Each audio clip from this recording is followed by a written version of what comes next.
राजा साहब, क्योंकि इमरान रियाज खान साहब ने मुझे ज्वाइन कर लिया है, सीनियर तज्ज़ियाकार हैं, उनसे ज़रा मज़ीद बात करते हैं।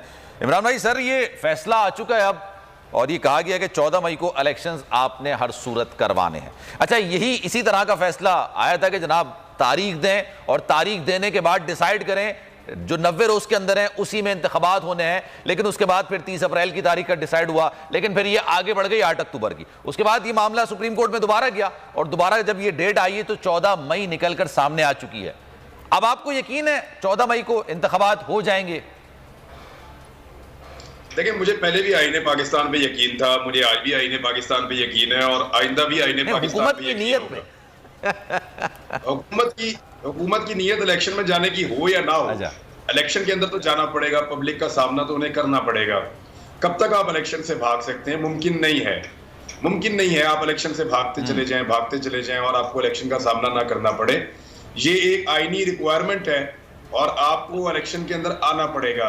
सहूलतकारों से जितने मर्जी आप कर लें, मिन्नतें कर लें, जो कुछ मर्जी आप कर लें, आपको अल्टीमेटली इलेक्शन में आना पड़ेगा। अब एक चीज का सिर्फ खतरा मौजूद है। देखें, पैसों की बात नहीं थी। पाकिस्तान 22 करोड़ 23 करोड़ अवाम का मुल्क है। यहाँ पे मसला नहीं है कि आप 20 अरब रुपए नहीं दे सकते, वो प्रॉब्लम नहीं था। वो तो हमने भी अब एक यहाँ पे ऑफर की थी कि हम जमा करके दे देते हैं। दूसरा इशू जो है वो सिक्योरिटी का, वो भी इशू नहीं है। जब बदतरीन हालात के अंदर चारों सूबों में इलेक्शन हो सकते हैं तो बेहतर हालात के अंदर एक सूबे में इलेक्शन क्यों नहीं हो सकते? प्रॉब्लम सिर्फ ये है कि जिसको रजीम चेंज के बाद निकाला वो वापस आ रहा है और वो आता हुआ दिखाई भी दे रहा है कि अब उसका रास्ता नहीं रोका जा सकता। अब लाहौर का सर्वे आया कल और वो सर्वे ये बता रहा है कि लाहौर डिवीजन में 52 में से 36 सीटें पाकिस्तान तहरीक इंसाफ बआसानी जीत रही है और 16 सीटें सिर्फ PMLN जीत रही है। हालात बहुत पतले हैं, हालात बहुत बुरे हैं PMLN के लिए। तो वो इलेक्शन से भागना चाह रहे हैं। खासतौर पे नवाज शरीफ और शहबाज शरीफ की ख्वाहिश है कि इलेक्शन का सामना ना करना पड़े, लेकिन अल्टीमेटली जाना तो आपको इलेक्शन में ही पड़ता है। अब सिर्फ इनके पास एक चांस है, अल्लाह ताला से दुआ करें कि अल्लाह ताला इनको हिदायत दे। एक चांस है, ये कोई बड़ा नुकसान कर देंगे। इमरान साहब, हम क्या दुआएं करें? लोग तो दुआएं करें इस मुल्क के हालात ठीक हों, तो चाहते हैं क़यामत तक इलेक्शंस ना हो। अब इनकी जो ख्वाहिशात हैं और ये जो कह रहे हैं इमरजेंसी की बातें, इनके पास सिर्फ एक रास्ता है। और मुझे एक इंफॉर्मेशन कल रात को मिली है। अच्छा, लाहौर में एक टीवी चैनल का ऑफिस है और वो जो टीवी चैनल है उसके मालिक का ताल्लुक भी हुकूमत के साथ है। जी।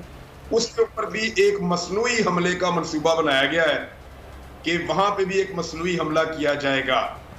दीगर कुछ और लोगों के ऊपर भी अटैक किया जा सकता है और इसको एक सियासी जमात के खाते में डालने के बाद इलेक्शन मुलतवी करने की एक मरतबा फिर साजिश की जाएगी। किसी बड़े आदमी को हिट किया जा सकता है। पिछले दिनों ये खबर आई थी कि मौलाना फजल रहमान साहब को खुदा न खास्ता नुकसान पहुंच सकता है। उन्हें किसी पे एतबार नहीं करना चाहिए, अपनी हिफाजत का उनको जो है वो बंदोबस्त करना चाहिए। राना सनाउल्लाह साहब के बारे में ये खबर मोहित पीरजादा साहब ने दी थी। को भी केयरफुल रहना चाहिए कि इलेक्शन को ताखीर का शिकार करने के लिए किसी की भी बलि चढ़ाई जा सकती है। और सबसे ज्यादा जो खतरे में है वो इमरान खान साहब हैं। चौधरी गुलाम हुसैन साहब ने ये कहा कि, और मरियम नवाज साहब ने थोड़े दिन पहले ये धमकी भी दी है कि बुलेट प्रूफ गाड़ी में भी बंदा उड़ाया जा सकता है। तो ये चौधरी गुलाम हुसैन साहब ने बताया कि कुछ गन्स पहुंची हैं और एमुनेशन पहुंचा है जो बुलेट प्रूफ शीशे के आर पार जा सकता है। तो ये मैं, क्योंकि मैं राइफल्स का और गन्स का शौकीन हूँ और एक्सपर्ट हूँ, तो मुझे आइडिया है। कुछ हद तक एक्सपर्ट हूँ, मैं दावा तो नहीं करता, लेकिन मुझे पता है कि रशिया ने और अमेरिका ने ऐसे एमुनेशन बनाए थे, लेकिन वो खास किस्म की गन्स के अंदर चलते हैं और उनकी बैरल काफी लंबी होती है। आप नॉर्मल गन के अंदर उसको फायर नहीं कर सकते। अच्छा।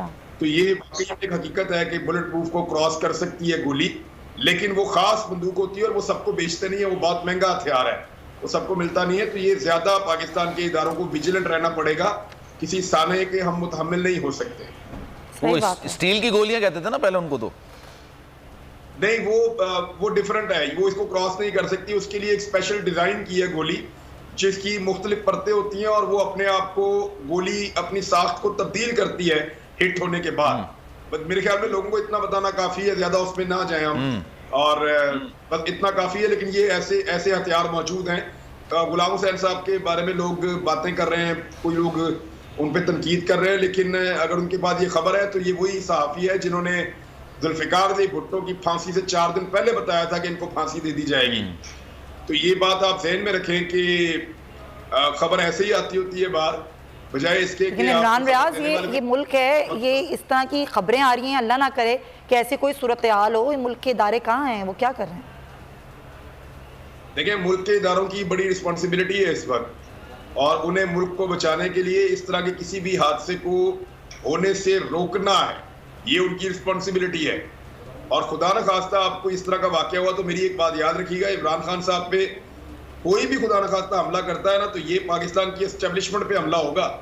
और मैं ये क्यों कह रहा हूँ, देखें जुल्फिकार अली भुट्टो के फॉलोअर्स अगले 10 साल 15 साल के अंदर पाकिस्तान के अंदर से आपको वाइप आउट होते हुए दिखाई दिए थे, और सिर्फ सिंध के अंदर जुल्फिकार अली भुट्टो जिंदा रह गए थे, और आज तक हॉन्ट कर रहे हैं पाकिस्तान की एस्टेब्लिशमेंट को सिंध में जुल्फिकार अली भुट्टो।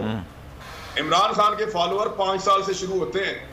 आप बाहर निकले, स्कूल के बच्चों से जाके पूछे, किसी स्कूल की असेंबली में जाएं, आप ऊंची आवाज में पूछे कौन बजाएगा पाकिस्तान, सारा स्कूल का बच्चा एक एक आपको कहेगा इमरान खान इमरान खान। वो मसला ये है कि उसका फॉलोअर इमरान खान का 5 साल की उम्र से शुरू होता है, और वो ज्यादा तादाद उनकी 40 साल के नीचे नीचे है। ये लॉट जो है, ये पाकिस्तान में अगले 50 साल पाकिस्तान की एस्टेब्लिशमेंट को ये समझेगी कि वो जिम्मेदार हैं इस वाकये के। लिहाजा एस्टेब्लिशमेंट को होश के नाखून लेने चाहिए, और उन्हें पूरी कोशिश करनी चाहिए कि इमरान खान साहब की हिफाजत का मुकम्मल बंदोबस्त किया जाए, वरना ये मामला उनके गले से 40-50 साल नहीं उतरेगा। ये मैं आपको कह रहा हूँ, और ये होगा खुदा न खास्ता, अल्लाह ना करे ऐसा कोई वाकया हो। अगर आपको वीडियो पसंद आई है तो लाइक पर क्लिक करें। तो नजर आ रहा है सामने लिखा हुआ है जुल्म मिटने के लिए 2 चीजों से मिटेगा भाई। एक, अदल की कुर्सी पे जो लोग बैठते हैं ना, वो अदल के हिसाब से फैसले करने लगे। दूसरा, कौम निकल खड़ेगी उस जुल्म के खिलाफ, तो जुल्म खत्म हो जाएगा। या इन दोनों में से कोई एक चीज हो जाए, या दोनों हो जाए। अगर 420 का मुकदमा था, उस वक्त अदलिया में जो लोग बैठे हुए केस देख रहे थे, वो पूछते ना यार चीट हुआ कौन है। जब उनको दिखता कोई चीट नहीं हुआ, केस खत्म कर देते। तो जालिम जुल्म कर ही नहीं पाता। 9 जजेस ने नोट बिफोर किया मेरे केस को यार, 1.5 साल चला। शख्सी जमानत का केस, सेम केस इस्लामाबाद में कर दिया। एक ही इल्जाम पे 2 केस हो नहीं सकते भाई। मतलब 60 दिन का वक्त होता है, 102 दिन के बाद मैं जीत गया, केस बरी हो गया, 102 दिन के बाद अपील फाइल की, एक्सेप्ट कर ली। नहीं करते ना एक्सेप्ट, खत्म हो जाता ना जुल्म यार। भरी अदालत में मुझे बरी कर दिया, फिर पता नहीं क्या हुआ, 2.5 घंटे बाद का नोट बिफोर, मैं नहीं सुनता ये केस। खड़े रहते अपने फैसले पे, मिट जाता जुल्म। अल्लाह ताला ने बिठाया इन कुर्सियों पे इनको यार, ये अल्लाह ताला की तरफ से फैसले करने हैं। तो या तो ये फैसले आएंगे, जुल्म मिट जाएगा, या कौम खड़ी हो जाएगी जुल्म के खिलाफ। सुप्रीम कोर्ट के मंसूर अली शाह साहब जस्टिस एक ऑर्डर पास किया उनकी बेंच ने, और उस ऑर्डर के अंदर उन्होंने बड़ा क्लियर बता दिया कि जी बरियत की जो दरखास्तें हैं वो कब कब लगेंगी। उसमें से एक वजह उन्होंने बताई कि जी जब कोई क्राइम ही ना हुआ हो तो बरी कर दें, ताकि अदालतों पे बोझ ना रहे, केसेस चलते ना रहे। सुप्रीम कोर्ट की मिसालें कब बनाएगा ऐसे लोगों के खिलाफ जो इस तरह की FIR काट रहे हैं, वैसे ऑफिसर्स, और ऐसे लोग जो इस तरह के केसेस को जजेस चला रहे हैं। रहमत का महीना आ गया है, बख्शिश का सफीना आ गया, होगी मुलाकात उलमाए दीन से, जो देंगे इत्तेहाद बैनुल मसालिकीन का दर्स, जिक्र होगा अंबिया कराम का। रमज़ान की स्पेशल ट्रांसमिशन रमज़ान में।